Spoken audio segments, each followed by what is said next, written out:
ওং পরমাত্মার নাম। শুনছেন চাণক্য শ্লোক, নীতি যুক্তি বাস্তবতা। অপক্ষপাতেন ব্যবহার কর্তব্যা। পক্ষপাত শূন্য হয়ে বিচার করা উচিত। বিচারককে সর্বদা পক্ষপাত শূন্য হয়ে বিচার করতে হয়। পক্ষপাত দোষ করলে সত্যের অমর্যাদা হয়। সেরূপ সাংবাদিক জীবনে পক্ষপাত শূন্য হলে সত্যতা রক্ষা করা যায়। ধর্মাদপি ব্যবহার গরিয়ান। ধর্ম অপেক্ষা ব্যবহার শ্রেষ্ঠ। ব্যবহারিক জীবনে ব্যবহারই অধিক প্রয়োজনীয়। বৈষয়িক ক্ষেত্রে ব্যবহার নিপুণতা অত্যন্ত প্রয়োজন। ব্যবহারের মাধ্যমে মানুষের জীবনে সমস্ত কিছুর উন্নতি ঘটে। ব্যবহারিক জ্ঞান না থাকলে মানুষকে প্রতি পদে পদে বিপদে পড়তে হয়। আত্যাহি ব্যবহারস্ব সাক্ষী। আত্মাই ব্যবহারের সাক্ষী। প্রাণীর জীবনে আত্মাই হলো সমস্ত কার্যের সাক্ষী।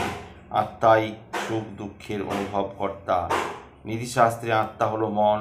মনের অগোচরে কোনো কাজ সম্পন্ন করা হয় না। মানুষের ইচ্ছা অনিচ্ছা আশাকাঙ্ক্ষা সুখ দুঃখ সব কিছুই সাক্ষী হলো আত্মা। আত্মাই হলো মানুষের সব কিছুর জাগরূক প্রহরী। সর্বসাক্ষী হাতিয়া। সব কাজের সাক্ষী আত্মা। মানুষের সব কাজেরই সাক্ষী আত্মা। ভালো মন্দ সৎ অসৎ সব কাজেরই আত্মা সাক্ষী থাকে। আত্মার অগোচরে মানুষ কোনো কাজই করতে পারে না। ফলে আত্মাই মানুষের নিয়ন্ত্রণকর্তা। কখনো কূট সাক্ষী হবে না। ন চ কূট সাক্ষী স্বাদ। কূট সাক্ষী হওয়ার অর্থই মিথ্যার আশ্রয় গ্রহণ করা। সাক্ষী হলো সেই ব্যক্তি যে বিষয়ে বা ঘটনার প্রত্যক্ষকারী তা দেখার বিষয়ে বর্ণনা করে থাকে। সেখানে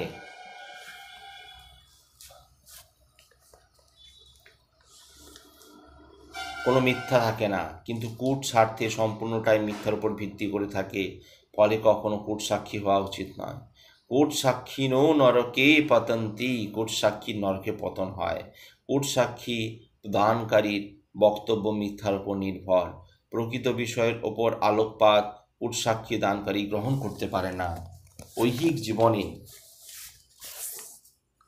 তাদের এই কূট সাক্ষ্যের জন্য বিচার প্রক্রিয়া যথেষ্ট গোলযোগ হয়। প্রকৃত অপরাধী শাস্তি পায় না, শাস্তি পায় নিরপরাধ ব্যক্তি। ফলে কূট সাক্ষ্য দানকারীর মাধ্যমে যে পাপ ও অন্যায় কর্মটি সম্পাদিত হলো তার শাস্তি ঘটবেই। ইহজন্মে না হলে পরজীবনে নরক যন্ত্রণা ব্যক্তিকে ভোগ করতেই হবে। ন কশ্চিন্যাশয়তি সমুদ্ধরতি বা। কূট সাক্ষী কাউকে বিনাশ করে না বা কাউকে উদ্ধারও করে না। ক্ষুদ্র স্বার্থ চরিতার্থ করার জন্য কেউ কূট সাক্ষ্য দানকারী সেজে থাকে, কিন্তু কূট সাক্ষ্য দানকারী কাউকে বিপদ থেকে উদ্ধার করতে পারে না। অশত্রুরাও সম্পূর্ণ বিনাশ করতে পারে না। এর ফলে সামাজিক দুর্নীতিই বৃদ্ধি ঘটে। ইহা সংক্রামক ব্যাধির ন্যায় এক ব্যক্তি থেকে অন্য ব্যক্তিতে সংক্রামিত হয়। ফলে সমাজ জীবন বিঘ্নিত হয়। প্রচ্ছন্ন পাপণাং সাক্ষীণ মহাভূতানি। গুপ্ত পাপের সাক্ষী হলো মহাভূত। মহাভূত হলো কীর্তি অফ তেজ মরুদ্বোম। এই পদার্থগুলি যেমন প্রকৃতি থাকে তেমনি জীব মহাভূতের মাধ্যমে গঠিত হয়। ফলে মানুষের যা কিছু ভালো কর্ম মন্দ কর্ম সব কিছু সাক্ষী মহাভূত। মানুষ অন্যায় কাজের সময় অন্য মানুষের দৃষ্টিকে আড়াল করে রাখতে পারে, কিন্তু মহাভূতের দৃষ্টিকে আড়াল করতে পারে না। তাছাড়াও মন আর এক সাক্ষী থাকে। এই ষষ্ঠ সাক্ষী মানুষের পাপ পুণ্যের নিয়ন্ত্রণ। আত্মনা পাপমাত্মৈব প্রকাশয়তি। নিজের পাপ নিজের আত্মায় প্রকাশ করে। মানুষ যে পাপ করে তা মানুষের দৃষ্টির আড়াল করতে পারে, কিন্তু নিজ আত্মার নিকট আড়াল করতে পারে না। নিজ আত্মা বা মনই সমস্ত পাপ ও কার্যের সাক্ষী থাকে। ফলে আত্মশোচনা মানুষের মধ্যে আসবেই। সেই আত্মশোচনার দ্বারাই মানুষের পাপের শাস্তি পেয়ে থাকে। ব্যবহারে হস্পার্গতাকারং শৌচুয়তি। ব্যবহারে অন্তর্গত বিষয়ে স্বরূপ প্রকাশ পায়। মানুষ যখন তার মনের ভাব গোপন করতে চায় তখন তা তার বাক্যের মাধ্যমে প্রকাশ পায়। তেমনি মানুষের ভালো মন্দ যেমন ব্যবহারই করুক না কেন তা তার ব্যবহারের মাধ্যমে আকার অন্তঃস্থিত ভাবের মাধ্যমেই প্রকাশিত হয়ে পড়ে। শত চেষ্টাতেও আড়াল করা যায় না। আকার সম্বরণা মন্দে বানামাসনকম। আকার সম্বরণ করতে পারেন না দেবতারাও। আকার গোপন করা সহজ কাজ নয়। বিশেষত বুদ্ধিমানের কাছে কোনোভাবেই আকার গোপন করা যায় না। মুখের বাক্য ও অভিব্যক্তিতেই তা প্রকাশ হয়ে পড়ে। মানুষ তো গোপন করতে পারে না, এমনকি দেবতারাও গোপন করতে পারে না। সুদর্শনা হি রাজণা প্রজা রঞ্জয়তি। সুদর্শন রাজা প্রজারঞ্জনে সমর্থ হয়। সুদর্শন ব্যক্তি হলেও যে কোনো কাজ অর্ধেক সম্পন্ন হয়ে যায়, কারণ মানুষ রূপের পূজারী।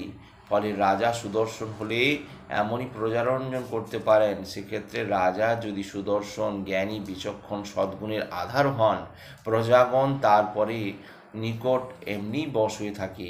ফলে প্রজারা সুখী হয়, রাজ্যে শান্তি শৃঙ্খলা বজায় থাকে। চোর রাজ পুরুষভ্য বিত্যাং রাক্ষেত। চোর ও রাজপুরুষ থেকে ধন রক্ষা করবে। নিজের অর্জিত বা প্রাপ্য বা অর্জক্ষিত সম্পদ চোর ও রাজপুরুষ থেকে রক্ষা করতে হয়। চোর যদি সম্পদের কথা জানতে পারে, চৌর্যবৃত্তির দ্বারা আত্মসাৎ করতে পারে। রাজপুরুষ জানলে ছলে বলে কৌশলে আত্মসাৎ করতে পারে, তাদের বিলাসে ব্যবহৃত হয়ে যেতে পারে। ফলে নিজ ধন বিভিন্নভাবে রক্ষা করতে হয়। দুদর্শনা হি রাজনা প্রজা বিনাশয়ন্তি। দুর্লভ দর্শন রাজা প্রজা বিনাশের কারণ। যারা রাজা প্রজাজকর্ম পালন করেন, সেক্ষেত্রে প্রজা পালনই রাজার প্রধান কাজ। প্রজাগণ তাদের বিভিন্ন সমস্যা সমাধানের জন্য রায় দর্শন প্রার্থনা করে থাকে। রাজার নিকট তাদের আবেদন নিবেদন জানায়, রাজা তা মঞ্জুর করেন, এটিই প্রথা। কিন্তু রাজা যদি কোনো প্রজা দর্শন না নেন, প্রজাদের সমস্যার কথা না শোনেন, তার সমাধানের যথাযথ ব্যবস্থা না করেন, তাহলে প্রজাগণ তাদের সমস্যা নিরসন করতে পারে না। সেক্ষেত্রে প্রজা অসন্তোষ বৃদ্ধি পায়, রাজার ও প্রজার উভয়ই ক্ষতি হয়। ন্যায়বর্তিনাং প্রজানাং মাতরোমিব মন্যতে প্রজা। ন্যায়শীল রাজা প্রজাদের নিকট মাতৃস্বরূপ। মাতা যেমন তার সন্তানকে অতি যত্নে রক্ষা করেন, সুশিক্ষা প্রদানে জীবনকে সমৃদ্ধ করেন, তেমনি প্রজারও কর্তব্য প্রজা মঙ্গল সাধন করা, প্রজা পালন, প্রজাদের জীবনকে উন্নত করা। তেমনি রাজাকে প্রজারা মাতার মতোই শ্রদ্ধা করেন। তাদৃশ রাজা ইহা সুখং তত স্বর্গমাপ্নতি। এইরূপ রাজা ইহজীবনে সুখ, পরকালে স্বর্গ লাভ করেন। যে রাজা মাতার মতো তার প্রজাদের পালন করেন, রক্ষা করেন, মঙ্গল করেন, সমৃদ্ধ করেন, তিনি ইহজীবনে সমস্ত সুখ লাভ করেন এবং পরকালে স্বর্গ গমন করে থাকেন। চৌরাশ্চ কণ্টকাংশ সততং নাশয়েৎ। চোর ও কণ্টক কারকদের সর্বদা নাশ করবে। চোর চুরি করে, চুরি করা মহাপাপ। চোর চুরি করে, মানুষের সম্পদ লুট করে, ফলে চোরকে সম্পূর্ণ বিনাশ করতে হবে। তবে অবশ্য তা বিভিন্ন কৌশল অবলম্বন করে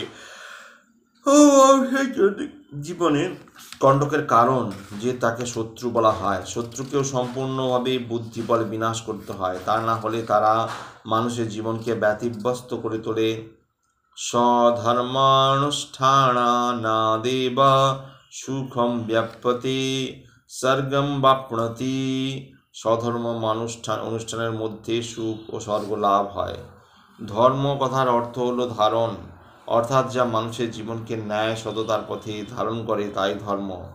ধর্ম মানুষের সৎ, সুন্দর, সহজতে শেখায়।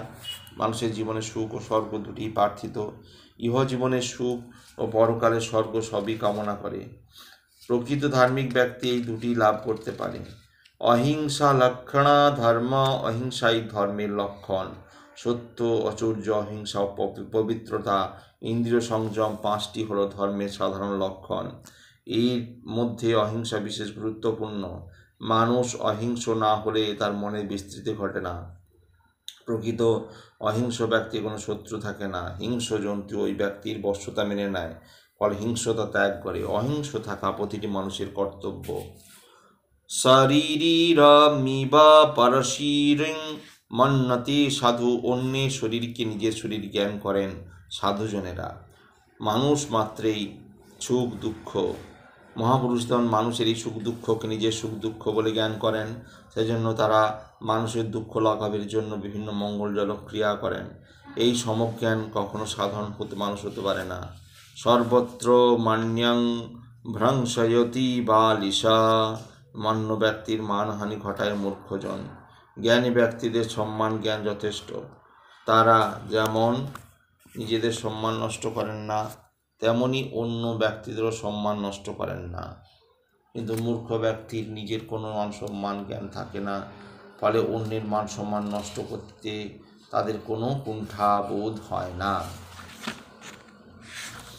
আজ এই পর্যন্তই। আগামী পর্বে চাণক্য শ্লোকের শেষাংশ। ভালো লাগলে অবশ্যই চ্যানেলটি সাবস্ক্রাইব করবেন ও পাশে দেখা বেল আইকন ক্লিক করবেন। ওং পরমাত্মনে নমঃ।